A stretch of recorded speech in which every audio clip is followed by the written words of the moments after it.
Troisième et dernière partie de l'Africa Newsroom, toujours accompagné de nos invités, Marc Mvebekal, Densia Ori, Samuel Boulou et Michel Longa. Zoom à présent sur la journée internationale des droits des femmes.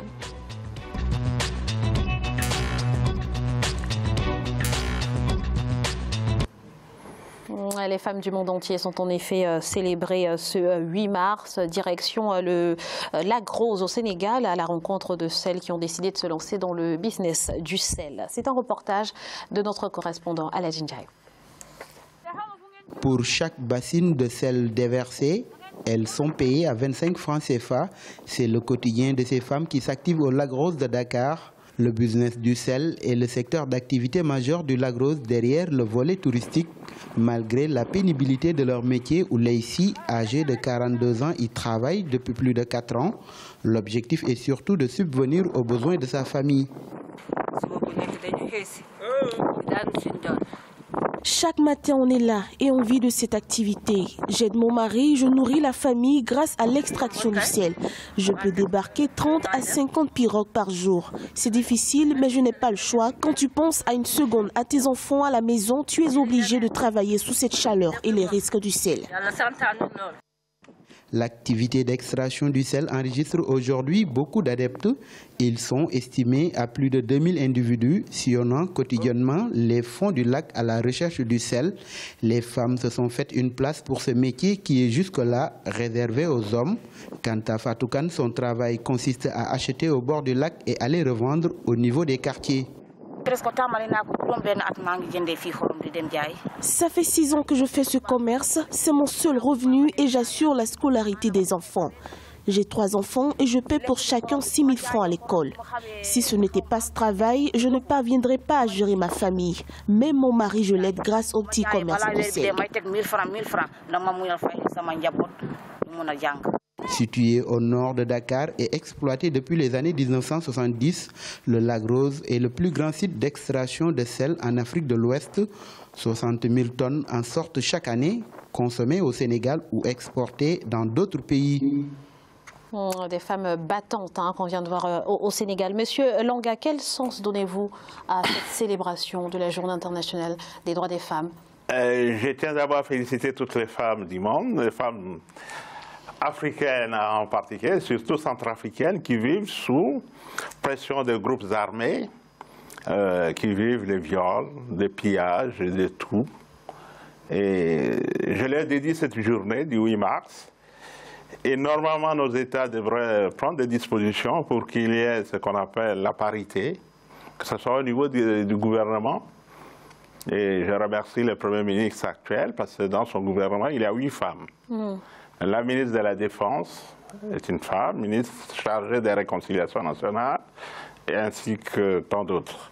Et des affaires étrangères aussi, un poste régalien qu'on a confié à des femmes. Donc je salue cette avancée. Et nous avons eu par le passé Premier ministre femme. Et ça, c'est aussi très important. Et Mme Catherine Samapanza, qui était présidente de la transition, était aussi une femme. Donc ça nous ravit. Mais aussi au niveau de l'égalité des salaires. Donc nous voyons aussi qu'il y a tout un cheminement, tout un débat qu'il faut traiter. Au niveau de l'Assemblée nationale, on a parlé de l'Assemblée nationale tout à l'heure, mais souvent les taux d'élection au niveau des femmes, il n'y a pas assez de femmes au niveau de l'Assemblée nationale, donc la politique au niveau de la parité, nos lois nationales devraient s'inspirer de lois internationales pour qu'enfin les femmes puissent occuper les places qui leur reviennent, parce que bon, c'est la moitié de l'homme. Comme on nous dit, nos amis du Bénin, la femme, c'est l'homme, c'est l'avenir de demain. Alors, merci, Monsieur Longa. Monsieur Moulou, même si le chemin reste encore long, la progression vers l'égalité entre les hommes et les femmes semble être une réalité désormais sur le continent. Non, une réalité, mais pas une satisfaction. Mais avant de commencer, j'aimerais d'abord profiter, comme vous aussi, pour rendre hommage à la femme. Un seul jour ne suffit pas pour rendre hommage aux femmes. Et au niveau des États africains, beaucoup d'efforts ont été faits, contrairement aux décennies passées. on voit la promotion du genre au sein de l'État africain, sur le plan politique, sur le plan culturel, sur tous les plans, même la fonction publique, mais cela n'est pas encore arrivé au niveau souhaité. Voilà, je ne dis pas que je suis socialiste, mais je pense qu'avec le temps, il faut chercher à rééquilibrer la parité homme-femme dans l'État africain. Maintenant, ce qui me désole le plus, c'est surtout dans le domaine rural. Voilà, dans le domaine rural, lorsqu'on voit les efforts que font les femmes, les efforts physiques, parce que c'est la femme qui tient les foyers. Et elles sont souvent dans l'informel, dans des conditions de travail qui sont très difficiles. Surtout dans ce domaine, je pense qu'il y a encore beaucoup de choses à faire. Voilà, il faut éviter de laisser les femmes dans l'informel être dans des conditions de travail difficiles, comme on l'a vu avec le lac Rose. Voilà, donc il faut leur donner les moyens, il faut créer des mutuelles plus souvent pour leur donner l'occasion de travailler avec plus d'aisance. Voilà. Suite au développement rural. Monsieur Mvebekal, Monsieur Bonhoulou a parlé du domaine rural où beaucoup reste encore à faire, mais il y a un domaine dans lequel on note une sérieuse avancée sur le continent, c'est le domaine politique. Qui sont les bons élèves en matière de promotion de l'égalité homme-femme sur le continent à l'heure actuelle? Oui, c'est là à saluer, c'est avancé. D'ailleurs, tout à l'heure, je parlais du Rwanda. Le Rwanda, en la matière, est un exemple. Avec 64% de femmes à l'Assemblée nationale. Donc voilà. Je pense que c'est un effort, c'est un exemple à suivre pour nombre de pays africains. Pourquoi? Parce que les femmes ont certainement un logiciel différent de celui des hommes en termes de gestion des hommes, en termes de gestion politique, des visions politiques, etc. Donc je pense que oui, c'est une très bonne chose pour l'Afrique que de mettre les femmes en avant, et ce d'autant plus que on le dit pas toujours. Les femmes ont, dans les sociétés traditionnelles où le travail était très bien partagé, étaient foncièrement le moteur des activités économiques dans nos sociétés, dans les sociétés traditionnelles africaines.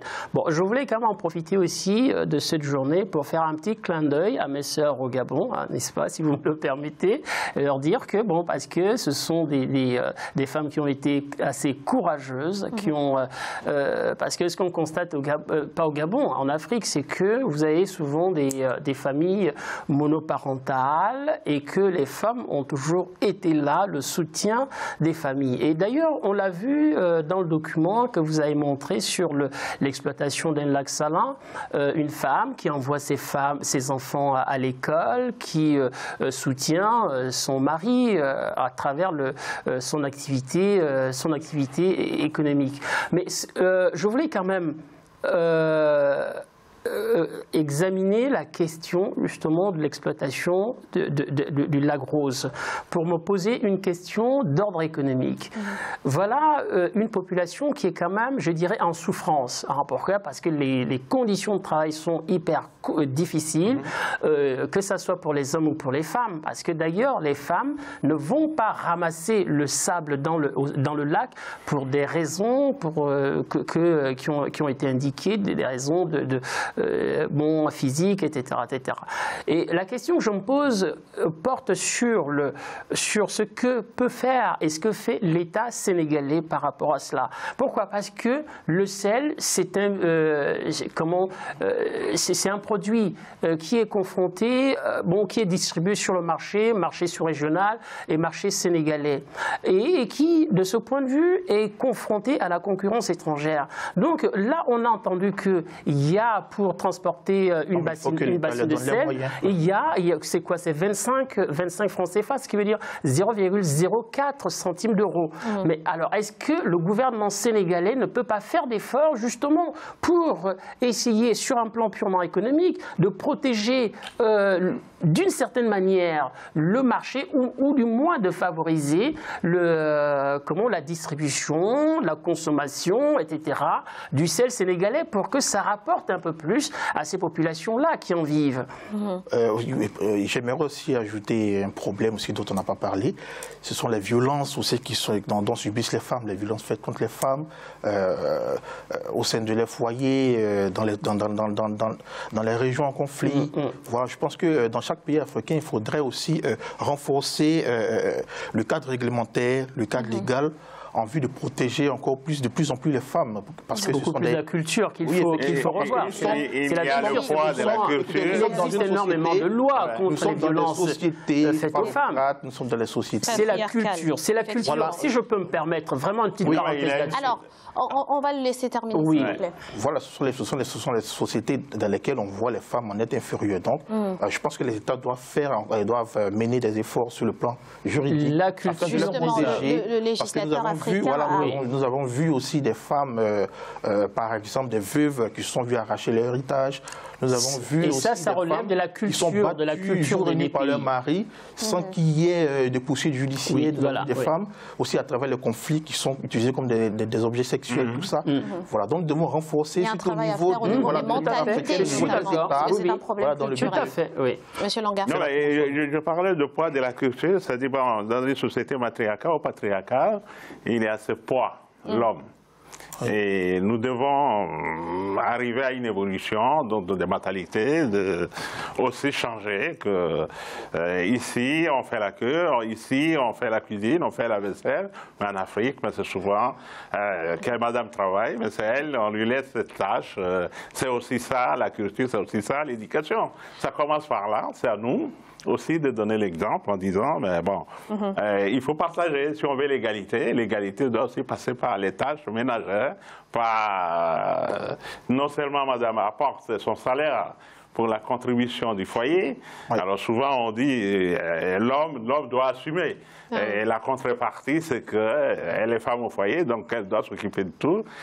Aujourd'hui, c'est la journée des femmes, donc c'est à nous aussi de nous mettre à leur disposition. Merci, Monsieur Langa. Je voudrais, Monsieur Mvebekal, qu'on dise un mot quand même sur l'Éthiopie qui vient de mettre en place le premier gouvernement absolument paritaire de son histoire. Hein. Et puis, d'ailleurs, c'est une dynamique dans laquelle s'est inscrit le nouveau Premier ministre Abiy Ahmed depuis son arrivée au pouvoir. Mais tout à fait. Je trouve que c'est salutaire. C'est salutaire pourvu que ça soit, je veux dire, un mouvement de fond. Un mouvement de fond, qu'est-ce que j'entends par là? Parce que je ne pense pas que ça soit de l'affichage, parce que l'Éthiopie est assez en avance sur bien des points, celui que vous venez de souligner. C'est d'ailleurs un pays assez contradictoire, ou du moins qui fait face à des contradictions immenses. Que ce soit sur le plan politique ou économique, parce que c'est un pays qu'on cite en exemple, j'ai tendance à toujours revenir sur l'économie, on cite un exemple sur le plan du développement économique, mais où les gens aussi meurent de faim, continuent de mourir de faim, et c'est ça qui... bon, tout ça me semble contradictoire. Hein. Voilà, bon, un peu partout, mais bon, sauf que ça fait quand même un moment que là-bas que ça dure, bon, depuis Michael Jackson qui a fait son disque pour l'Éthiopie. Bon, bref, ça n'a rien à voir, ça n'a rien à voir, mais il reste que, non, mais bon, c'est, voilà, je crois que c'est un mouvement à suivre, c'est un mouvement qui est salutaire et qui fait plaisir à l'occasion, effectivement, de cette journée internationale de la femme. Et ce sera le mot de la fin. Merci infiniment, Monsieur Marc Mvebekal, d'avoir été avec nous sur ce plateau. Je rappelle que vous êtes maître de conférence à l'Institut universitaire de Reims. Et merci à vous également, Monsieur Dentiaoris Amel Bonloulou, d'avoir été avec nous. Je rappelle que vous êtes politologue. Oui, bien sûr. Merci à vous, Monsieur Michel Langa, pour votre participation à ce débat. Je rappelle que vous êtes avocat et président des Amis de la Centrafrique. Et merci à vous, chers téléspectateurs, pour votre fidélité. Restez sur Africa 24 dans quelques instants, le journal de la rédaction.